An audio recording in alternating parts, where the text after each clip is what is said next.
You've tried detox teas. You've tried skipping breakfast. You've even tried eating nothing but soup for a week because some influencer told you it resets your metabolism, and that belly fat is still there, completely unimpressed by any of it. Here's something worth considering. Traditional Chinese approaches to food and the body were built over thousands of years around a completely different question than modern dieting asks. Not how do I eat less, but how do I keep my body in balance? And it turns out, balance and low cortisol are much more connected than most people realize. Here's the piece almost nobody explains. Cortisol imbalance, in traditional Chinese medicine terms, looks a lot like what's described as excess heat or disrupted qi, an overactive, overheated system that never settles. Modern endocrinology didn't invent the idea that a constantly revved up body stores fat differently than a calm one. Traditional Chinese health philosophy described the pattern for centuries before cortisol was ever isolated in a lab. Let's break down the 5 habits behind it.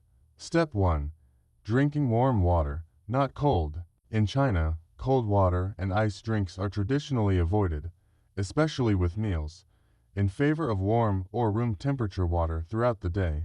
Western nutritionists often dismiss this as superstition until researchers actually looked at the digestive mechanism. Cold liquids consumed with food have been shown to cause rapid contraction of digestive blood vessels, temporarily reducing blood flow to the stomach and slowing enzymatic digestion. Your body then has to work harder, using more energy and triggering a mild stress response to bring your internal temperature back to baseline before digestion can proceed efficiently. Warm water, by contrast, requires no such correction and keeps digestion, and the parasympathetic rest and digest state that supports it, running smoothly. So here's how you apply it. Swap iced drinks for warm or room temperature water, particularly around meals. It's a small swap. The digestive stress it removes is not small at all. Step 2. Tai Chi, moving meditation. This slow, deliberate martial art has been practiced daily by millions across China for generations, often in parks, at sunrise, in groups. Researchers at Harvard Medical School, including Dr. Peter Wayne, who has spent decades studying Tai Chi's physiological effects, found that regular practice significantly lowers cortisol levels and reduces markers of systemic inflammation compared to no exercise at all, and in some studies, compared to more vigorous exercise as well. Here's why slow, controlled movement works differently than intense exercise for stress hormones specifically. Tai Chi combines physical movement with deep, controlled breathing and sustained attention, simultaneously activating your parasympathetic nervous system while still providing the metabolic benefits of movement. You don't need to master an ancient martial art. 10 to 15 minutes of slow, deliberate movement, combined with deep breathing, replicates the core mechanism. Step 3.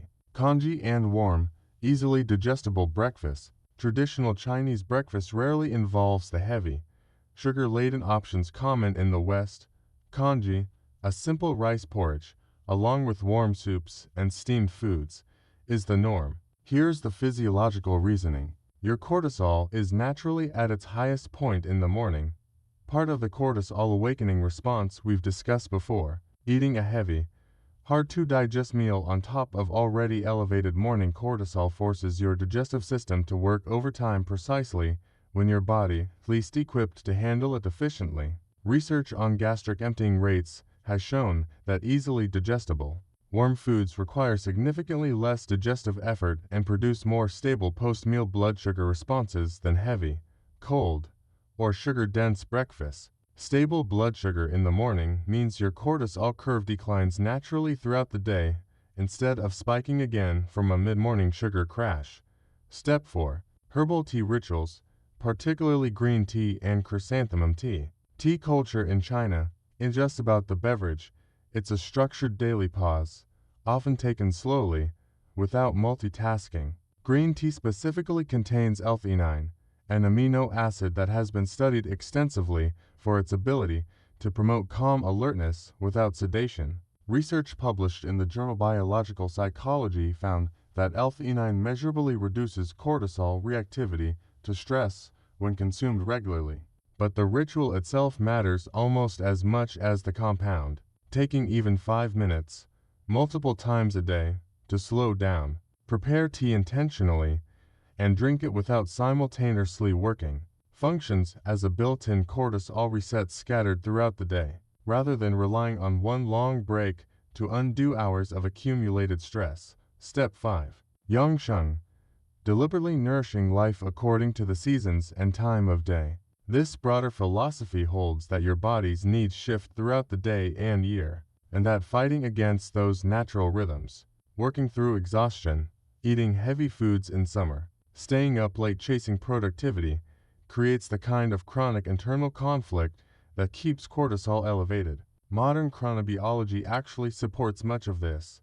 Dr. Sachin Panda's research on circadian rhythms, which we've referenced in other contexts, shows that fighting your body's natural rhythm, eating late, working against your energy dips, sleeping irregularly, is directly associated with elevated, poorly regulated cortisol patterns. Yangsheng, in practice, simply means paying attention to your own natural signals, tiredness, hunger, restlessness, and working with them instead of overriding them constantly with caffeine, willpower, and ignored warning signs.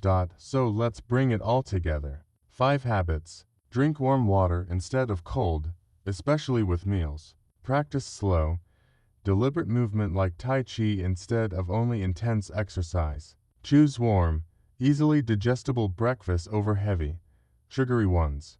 Build small tea rituals into your day as scattered cortisol resets, and pay attention to your body's natural rhythms instead of constantly overriding them. None of these require an ancient philosophy degree or years of practice to start benefiting from. They require you to stop fighting your body's signals and start working with them, because that fight, repeated daily for years, is exactly the kind of chronic internal stress that keeps your body storing fat it doesn't actually need to. If this changed the way you think about balance and rhythm, hit the like button.